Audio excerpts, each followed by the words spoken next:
You're watching a growing revolution. For 2 years, we've reported from the front lines of a battle between those who say marijuana saved them, The children and I have my husband and father with us. the doctors who want to prove it, We had to demand that this plant be allowed to go through the drug development process of the FDA. and federal agencies that have stood in the way. That was extremely demoralizing to me. At stake, the ability to use marijuana as a regulated prescription drug. Some say it's the only thing that works. A veteran and a stay-at-home mom suffering from PTSD. A painter with chronic pain. A truck driver with Alzheimer's. We are in the midst of a marijuana revolution. Scientists are poised to prove marijuana can change lives. This is high times in marijuana research. It really is. And for our elected leaders as well. This bill that we are introducing, The tide may be finally turning. Our drug laws in this country as a whole need a revolution of common sense and compassion. I'm Dr. Sanjay Gupta. This is Weed 3, the marijuana revolution.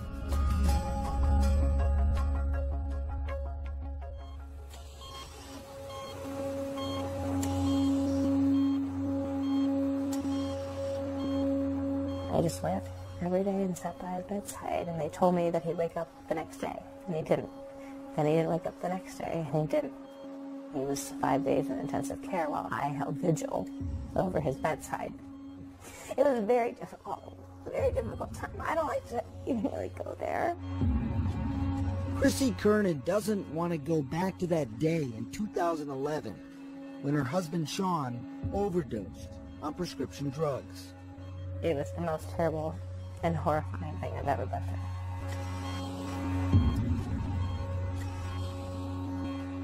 Did you want to die?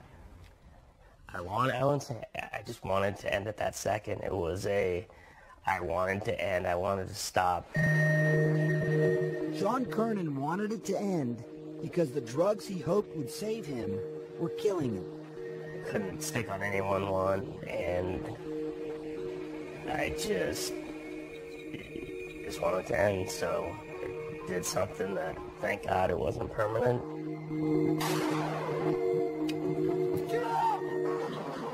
22 United States veterans kill themselves every day. Sean was almost one of them. Like many vets, he was diagnosed with post-traumatic stress disorder, also called PTS. For Sean, it was the U.S. Army, the jungles of Panama. He saw too much after the U.S. invasion, when riots, ambushes, and casualties were a regular occurrence.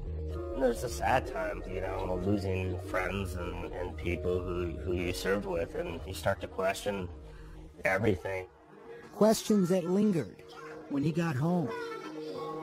Despite having a beautiful wife whom he loved very much, 4 kids, a lucrative career in banking, Sean's life was full of darkness. He was prescribed dozens of different medications to help his sleep, to decrease his anxiety, to try and curb his depression. But none made it better. Most made it worse. You can imagine how awful this situation is for vets, how you've overcome the symptoms and how... Dr. Sue Sisley, a psychiatrist, has been treating veterans with post-traumatic stress for decades. There's this huge constellation of symptoms, everything from insomnia to anxiety to flashbacks. Each one of those target symptoms generally would receive another prescription. They end up getting stuck on 8, 10, or 12 different medications, and suddenly they're like zombies. There's just a few meds on the market that work, and even those are really inadequate. But there is one medication that holds a lot of promise. Marijuana is excellent for PTSD. Rick Doblin is a researcher and also has a doctorate from Harvard. He's been trying to study marijuana for decades. One of the surprising things about marijuana is that it suppresses dream recall. For people that are traumatized and have nightmares, the opportunity to have a good night's sleep without remembering their nightmares can be fundamentally transformative. Also, marijuana tends to focus people's attention on the here and now. And that's also really important for people that are carrying the trauma from the past into the present. If all of that was true, it sounded like marijuana could be an ideal treatment for PTSD. Yet understandably, there are many skeptics. Dr. Sue Sisley was one of them. I was really stunned when more and more patients were coming out of the shadows and disclosing to me that they were having some useful experiences with this marijuana plant. When you use marijuana, what happens to the PTSD? They relax me and they help with my muscle spasms and my pains, and they make me sleepy, so they help me when I'm getting closer to bedtime. But Dr. Sue Sisley would need more than just stories. She needed scientific proof that marijuana eases PTSD. She wanted to study this plant like you would any other medication. We had a duty as medical professionals to demand that this plant be allowed to go through the proper drug development process of the FDA. So Dr. Sue Sisley, the skeptic, and Rick Doblin, the believer, joined forces and started their crusade in 2009. That's what we're hearing from most of these vets. They really want two different kinds. Their goal, to investigate this simple but profoundly important question. Could marijuana help save veterans like Sean Kernan? The veterans are saying they want an activating strain for the morning and then they want a sedating strain at night. Problem is, they first applied to the federal government for approval in 2010 and were rejected. Then again in 2012, but were delayed for years by government bureaucracy. That was extremely demoralizing to me. It was just frustrating. I can understand some concerns about inefficiency and some cumbersomeness. FDA Deputy Director Douglas Throckmorton. For marijuana, 3 agencies are involved in making sure that you're available to get the marijuana and then able to conduct a trial. He's talking about the Food and Drug Administration, the Drug Enforcement Administration, the National Institute on Drug Abuse. And if you're a privately funded cannabis study, like Sisley and Doblin's, you also have to get the approval of the United States Public Health Service. It's a lot of government red tape. And it's an issue that we reported on in our earlier documentaries. Weed. It was a Schedule I controlled substance. The government was saying it had no medicinal value. We're being handcuffed by the government, preventing us from doing the right trials. That's from Weed 2, Cannabis Madness. Rick Doblin believes the right people were watching because just 4 days after that documentary aired, I got this letter saying that they had approved the study. It was fantastic. I mean, I was elated. How big a deal was that? Some have called it a watershed moment in marijuana research. Yeah, I believe that. And not because of some reevaluation of the risks and benefits of marijuana. It was because of changes in public perception. For years, decades really, there's been hardly any United States research into the benefits of medical marijuana. On the contrary, most of the research focused on the harmful effects of the plant. Now, nearly 5 decades after it was deemed illegal, we are seeing history unfolding. The beginnings of a marijuana revolution. FDA's official position is we want that drug studied. We want marijuana studied to decide its safety, its efficacy, its reliability, and we want to have that done as quickly as we possibly can. That's music to the ears of veterans like Sean Kernan, who had to be convinced that marijuana could be the right option for him. I talked to some people who weren't the stereotypical, persons who smoke marijuana. They were highly successful, highly motivated people. He was once suicidal, but Sean now has hope. Hope that comes from this plant and from that new study, which might prove its benefits once and for all. When we come back, first step, getting their hands on the precise strains of research-grade marijuana. It would prove harder than Sisley and Doblin could have imagined.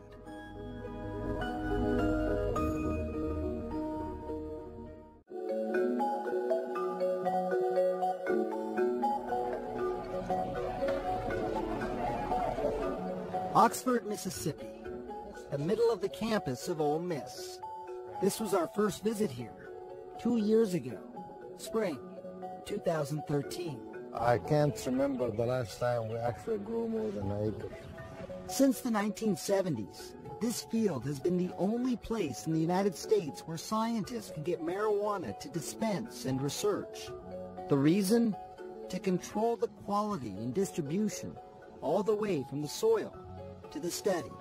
This is the place where the marijuana is grown for federal research, and there's nothing in the fields. And there hasn't been for 6 years, you say? That's correct. The last time we grew was 2007. Mahmoud El Soli is the farm's director. We are not growing because there is not much demand for the material that we already have. Why isn't there more demand? I mean, this is something that a lot of people... No research protocols, no research proposals, no requirement for the material. But that was then. This is now. Nearly 2 years later, there is acre upon acre of marijuana. Ever wonder what a revolution looks like?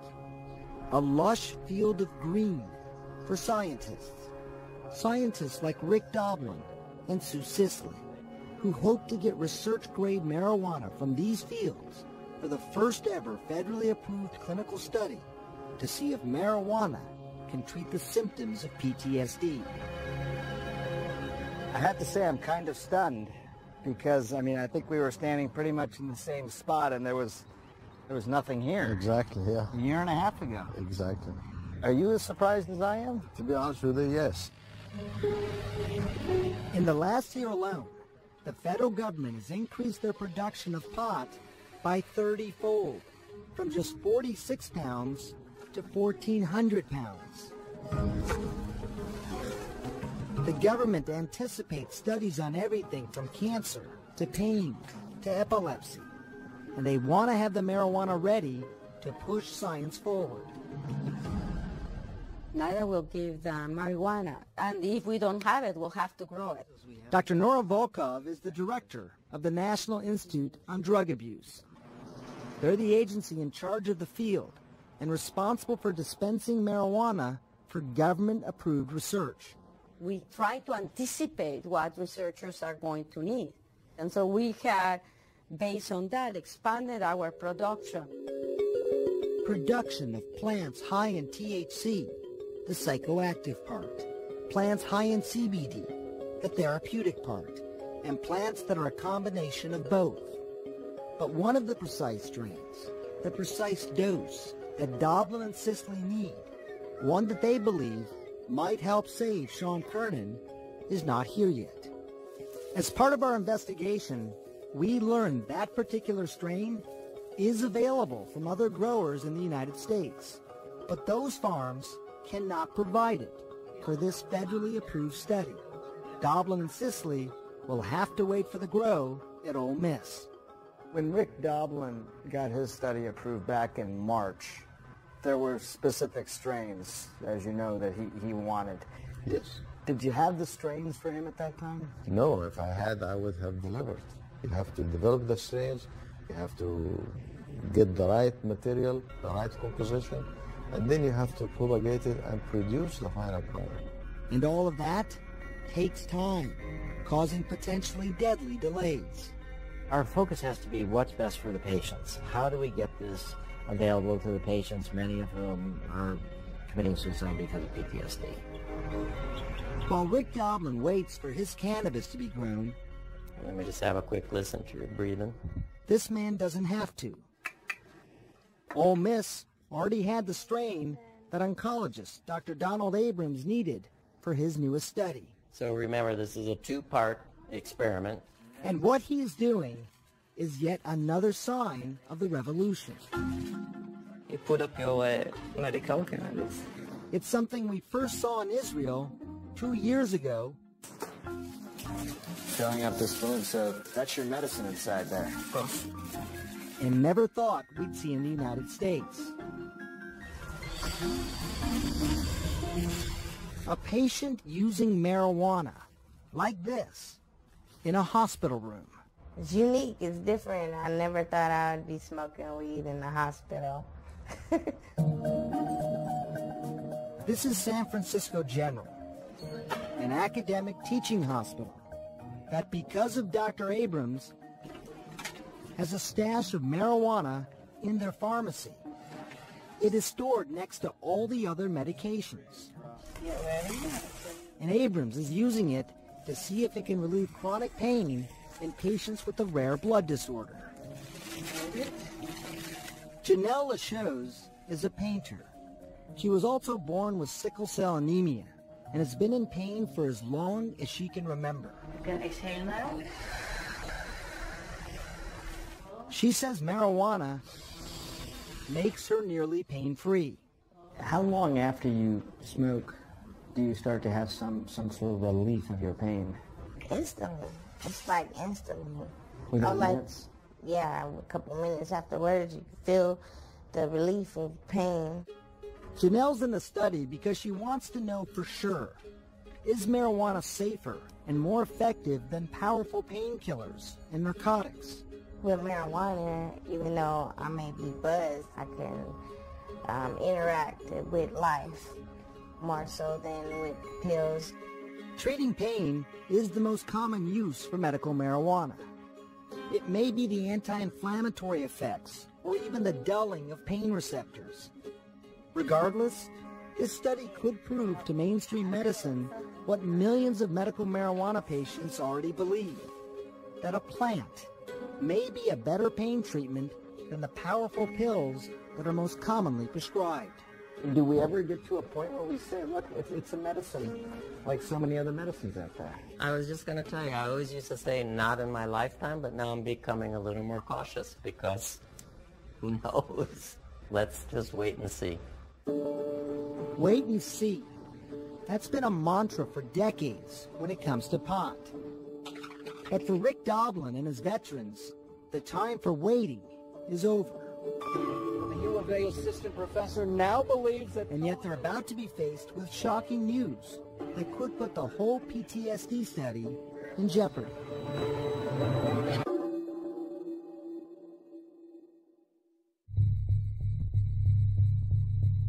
She's the University of Arizona researcher making national news for her study on marijuana and its impact on veterans with PTSD.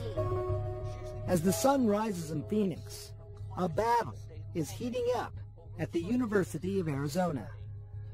June 27, 2014, nearly 4 months after the revolutionary PTSD and marijuana study was approved. HR notified me just a little before 5 o'clock on a Friday. The University of Arizona has fired Dr. Sue Sisley. I was stunned because they stripped me of all of my work. Her work studying medical marijuana.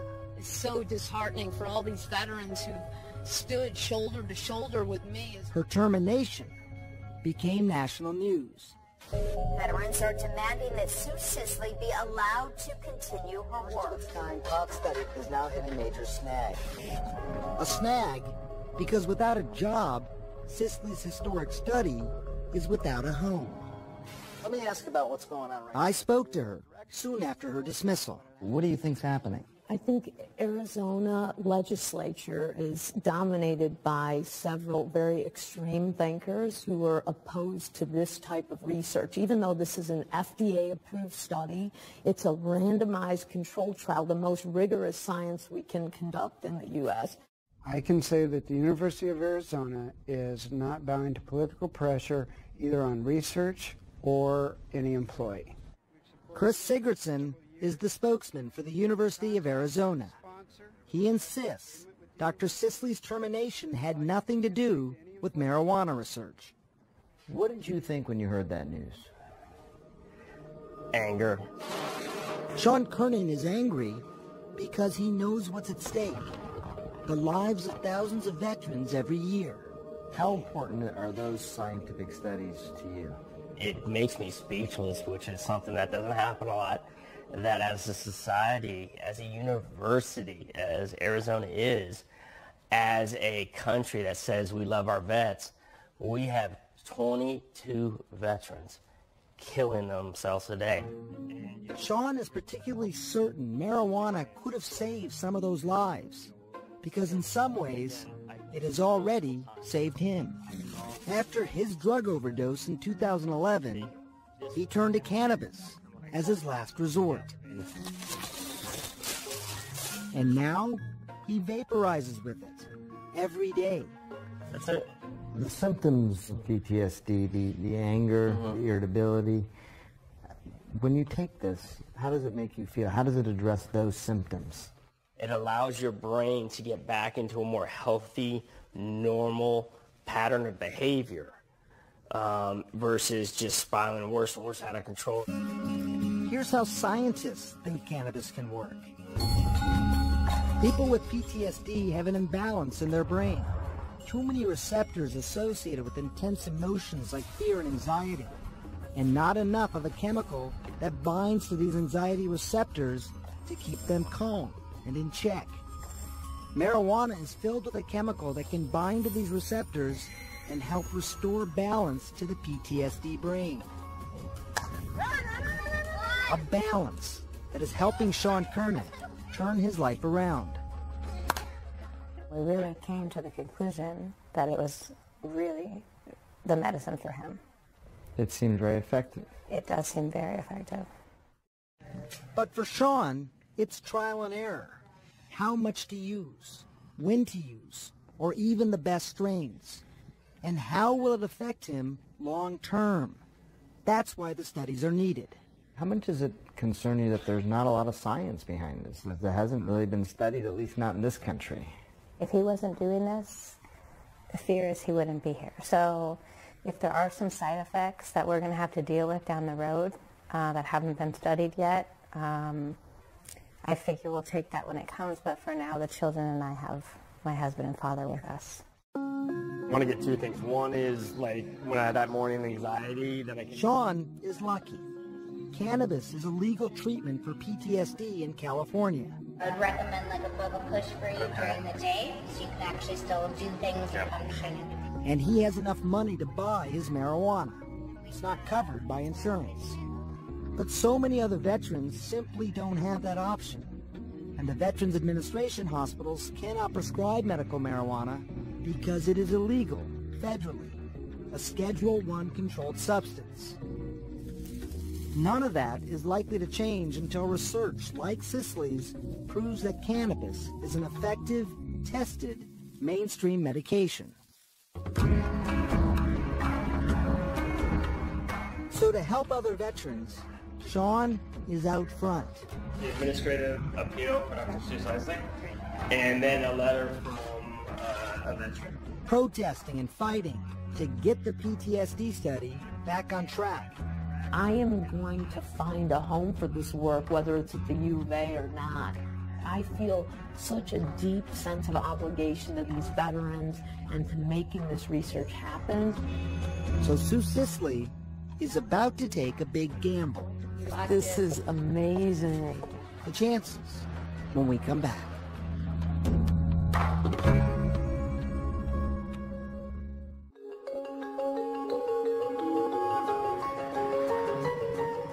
Here in Las Vegas, medical marijuana is still a gamble, but also a potential jackpot for Dr. Sue Sisley.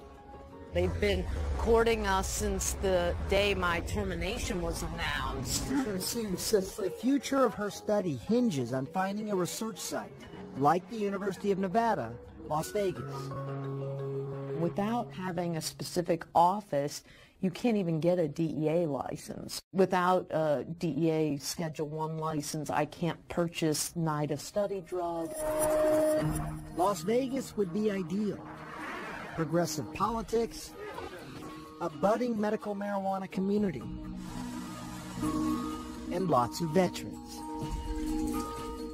Veterans who are fighting a battle on the home front and losing. Sean Kernan knows their pain. When you see these younger soldiers coming back now, how worried are you about them? Heartbroken, really. The stories I've heard and the stories I've seen firsthand from the medication regimen these kids are being put on that's addicting them to opiates. It's senseless, really. Especially when you consider that a simple plant could save them. And a scientific study could prove it. So Cicely soldiers on, hoping the Vegas odds are with her. And while she waits, nearly 3,000 miles away in Boston, another study, another seed of the revolution is just getting planted. It's the most exciting time I can think of, really, for marijuana research. This is high times in marijuana research. It really is. What I need you to do is identify the number that's different, okay? Harvard University's Dr. Stacy Gruber has been researching marijuana since the early 1990s. They call her the pot doc. We first met her 2 years ago when she was researching the possible damage of recreational marijuana to the brain. Now she's also set her sights on the possible benefits of medical marijuana. Massachusetts, as it turns out, is the perfect sort of place for this study because they just legalized medical marijuana. Gruber's goal is to study new patients who have never used cannabis. Our goal was to look at these folks before they started using medical marijuana, and then 3 months in, 6 months in, and a year. Primarily to look at frontal executive functions, because that's really the big question. That question, how does medical marijuana impact brain function longer term?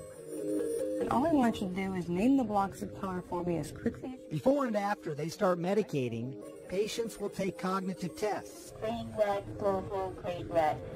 And here's what's revolutionary. They're going to have their brains scanned to chart the change. For the first time, we will see what your brain looks like on weed.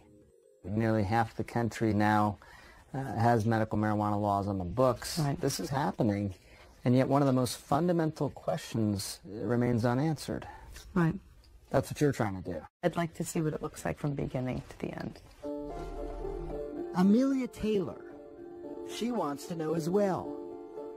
34 years old, mother of 3. She lives in the suburbs of Boston. I just pour a little bit in, like that. Amelia is also a daily user of marijuana. Surprised? So were we. How long would that last you then? That would be my dose for the day. She has been using this plant for relief. You see, Amelia, like Sean Kernan, has PTSD. In her case, she was a first-hand witness to an attempted murder of a close friend. I felt like I couldn't breathe. I felt panic. I felt just very afraid. You didn't expect that you'd have this sort of reaction to it. Oh, no, no.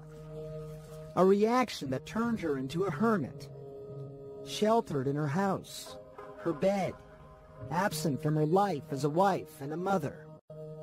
I felt like my mind was being held hostage. Were you suicidal? I can't say I didn't feel that way. Like so many we've heard from before, the potent drugs prescribed for her didn't help. That's how I came across the cannabis, because I felt like I had tried so many things to no avail. Church-raised and homeschooled, Amelia was taught that marijuana was evil. What do you have that helps just like during the day for anxiety? But now she decided it was necessary. She joined Dr. Gruber's study, Okay, so just like we talked about, we'll do a little bit of setup scanning. knowing they'd monitor her progress. And it gave her the confidence to buy and try cannabis for the first time in the fall of 2014.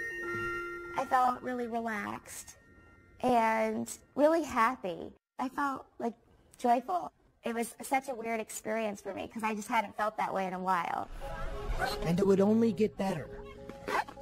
Amelia got her life back. Oh, you were too quick. I just noticed myself breathing during the day. Thought I wasn't holding my breath. I noticed I was less startled. There'd just be these constant moments of like, wow. And in just a short time, we will take a peek at Amelia's brain to see what cannabis has or has not done and get clues as to why it seems to be helping her PTSD. Possibly. Clues that Rick Doblin, just miles away in another part of Boston, is also determined to find. The precise strain Doblin and Sisley believe could quiet and heal the brains of people with PTSD continues to grow. It is late fall, and harvest is about to begin. So how many of these plants have Rick Doblin's name on it? He has his name on 3 plus. But as they are about to learn, starting a revolution can be tough. Even if they can get the medical marijuana, they still need to get DEA approvals and a final study location, because Las Vegas also said no. So the next couple of years, their journey is about to have some serious ups and downs. But all eyes are on another equally revolutionary study, a study that could impact all of us. Could marijuana, the drug associated with short-term memory loss, in fact save the minds of millions suffering with Alzheimer's?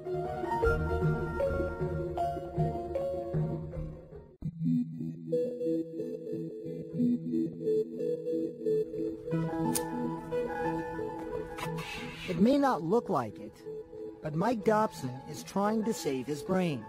Clears things up for me a little easier than it was before. A few years ago, Mike was diagnosed with Alzheimer's disease. Like every other patient, he was told there was no cure, very little treatment, and that he would get progressively worse. He became forgetful, yes, but also angry, isolated, disoriented. He would just wander. You don't know which way to go or what to do, or just being lost. Totally. He was very depressed, really down. In that one, sweetie. Paula Dobson believes marijuana helped improve her husband's life.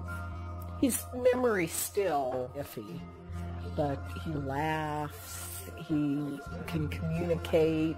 It's like we have the old Mike back for a while. Dobson is part of a population using marijuana to treat the symptoms of Alzheimer's, like mood swings, irritability, and disorientation. We're looking for more of an upper, euphoric feeling, okay? And now, researchers think they may have figured out how cannabis might be helping. That's the presidential kush. That's got about 20% THC. If they are right, it could mark one of the most significant stories in this whole marijuana revolution. In this Florida lab, scientists have discovered that low doses of THC slow down the buildup of the sticky proteins which create plaque in the brain. One of the telltale signs of Alzheimer's. We discovered low dose had the ability to reduce beta amyloid production. Dr. Turnhai Chow is an assistant professor at the Bird Alzheimer's Research Institute in Tampa, Florida. His belief, not only is THC safe and effective, but that it could be the future for the treatment of Alzheimer's. THC is not that risky. It's good because Alzheimer's patient really has no effective drugs. And it's not just THC that scientists think targets Alzheimer's plaques. They believe marijuana's other active ingredients, the cannabinoids, could reduce the overall inflammation in the brain, possibly providing benefit to many brain diseases. We first heard rumblings about this in 2013, when we visited GW Pharmaceuticals in the United Kingdom. These flowering parts and the leaves around the flowering parts are coated with thousands of little balls. They're called trichomes, and the content is about 67% pure cannabinoid. GW's chairman, Dr. Jeffrey Guy, and many others believe these precious chemicals are in fact neuroprotectants. They will protect brain cells against insult and injury. So not damaging, but protecting the brain. When brain cells are stressed by trauma or other injury. If you're skeptical, consider this. The U.S. Department of Health and Human Services has an actual financial stake in this exact sort of research. Their patent, number 6630507, covers the use of cannabinoids as neuroprotectants. It can protect against further brain damage. Dr. Mark Rohrbaugh developed the patent for HHS. How do you patent something that comes from a plant? We're not patent the compound. People are free to use the compound in other ways, subject to laws and other patents. So this is a method of using the compound for developing drugs to treat these types of diseases. Like a progressive degenerative disease called chronic traumatic encephalopathy, or CTE. It's caused by repetitive brain trauma from multiple concussions or consistent blows to the head. Hopefully we can intervene in the process of late-stage neurodegeneration and suspend that process from going. Dean Petkanis is the CEO of Canalife, the company that bought the patent rights. Like Jeffrey Guy and the scientists at HHS, he believes this plant has so much potential. Potential to treat the untreatable, diseases that may all be related in the brain, Alzheimer's, CTE, and PTSD. Let's study it and let's get the data. Veteran Sean Kernan, stay-at-home mom Amelia Taylor. They are the new faces of PTSD. Successful, smart, but suffering, and unwilling to accept the fact that so little can be done to combat this invisible disease. Where we see promising treatments, we should pursue those. Really what it should be about is compassionate use for the individual. Compassion that he hopes can get Cicely and Doblin's PTSD research back on track. Little does he realize that support is about to come from an unlikely alliance. I dare any senator to meet these patients here. In all the years I've been investigating and reporting on medical marijuana, I never expected to see this. We will go there in just a moment.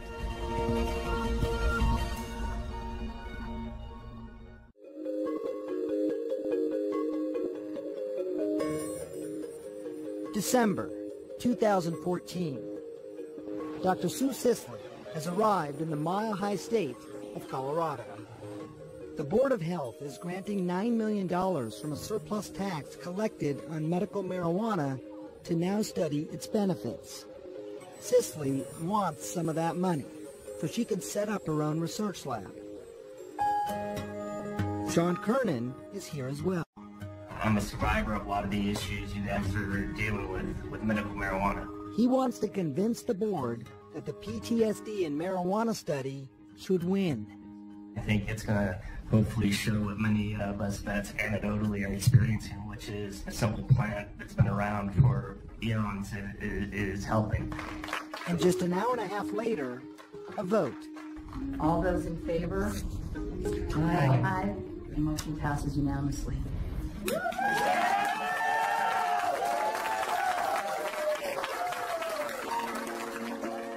There are signs everywhere of a revolution gaining momentum. Mainstream medicine, serious academic scientists, previously so unwilling to dip a toe into the heavily stigmatized world of medical marijuana, are now diving in head first. All sorts of people came out of the woodwork to try to help us, including VA researchers who are experts with marijuana use by vets with PTSD, and also researchers funded by NIDA who are located at Johns Hopkins.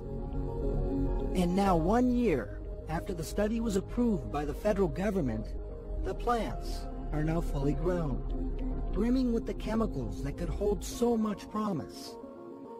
But one question still nags at Rick Doblin. Did it have to take so long? For decades, researchers have wanted to speed things up by getting a variety of marijuana strains from places other than the University of Mississippi, even taking the government to court. But every time, they lost. Now, in the midst of this revolution, even that may be changing. Director of NIDA, Nora Volkov. We started that dialogue with the DEA. In order for us to advance the science, we're going to have to be able to provide very specific marijuana product. I think that would be a huge deal. Dr. Stacy Gruber knows what a turning point this would be. Studies that have used marijuana from the government have been very, very helpful, but perhaps somewhat limited, especially as, quote, street product has gone through the roof in terms of potency and strain type. And I think the closer we get to studying real-world scenarios in the lab, the better off we're going to be. That was fantastic. We're going to come on in and get you out. A real-world scenario is exactly what Gruber was able to study. She didn't have to get the cannabis from Ole Miss. Patients like Amelia Taylor bought their marijuana from a local dispensary. And now we finally get to see what the impact has been.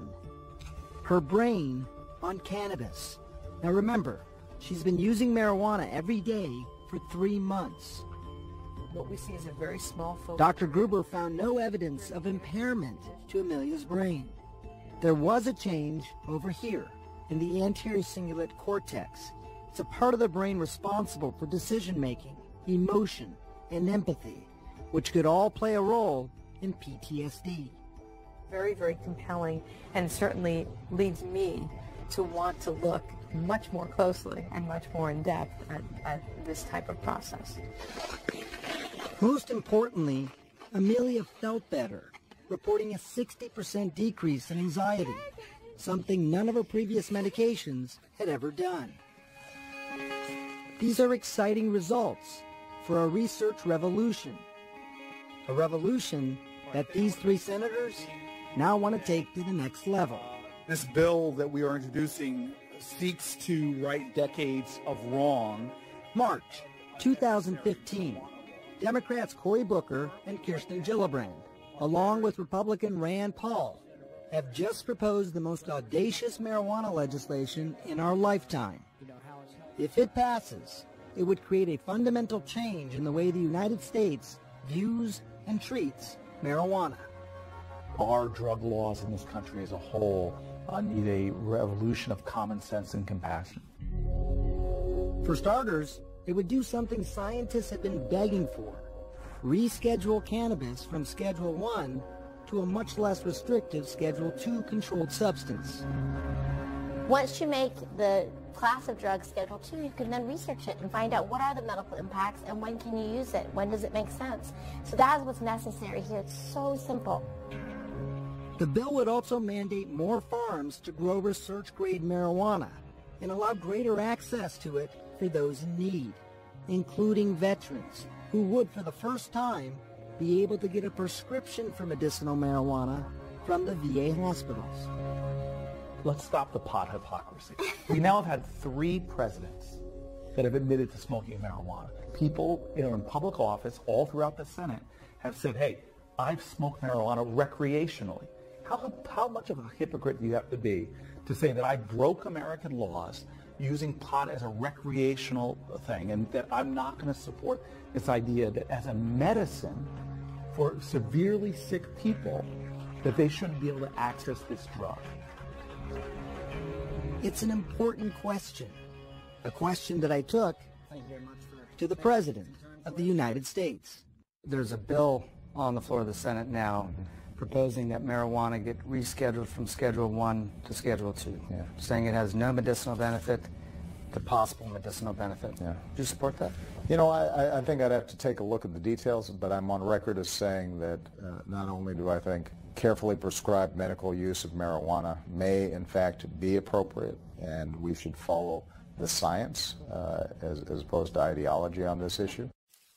It has been that message all along, throughout our history. Ideology has trumped science often, too often. But every now and then a revolution takes hold and is guided by those unwilling to give up. We got to keep the pressure on, because the only thing that's getting this thing moved forward is the pressure. A revolution that has moved so far in nearly 3 years, when we first met young Charlotte and saw her life transformed by medical marijuana. A government who once fought, now supports. A farm once barren, now abundant. Studies once forbidden, now underway, trying to provide scientific proof that could change, and yes, even save lives, like it did for Sean Kernan and his family. You think it helped save him? I do.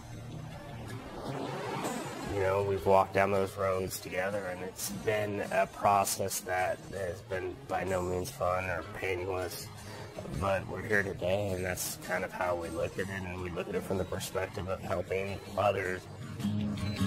Helping others and changing the world. The marijuana revolution has only just begun.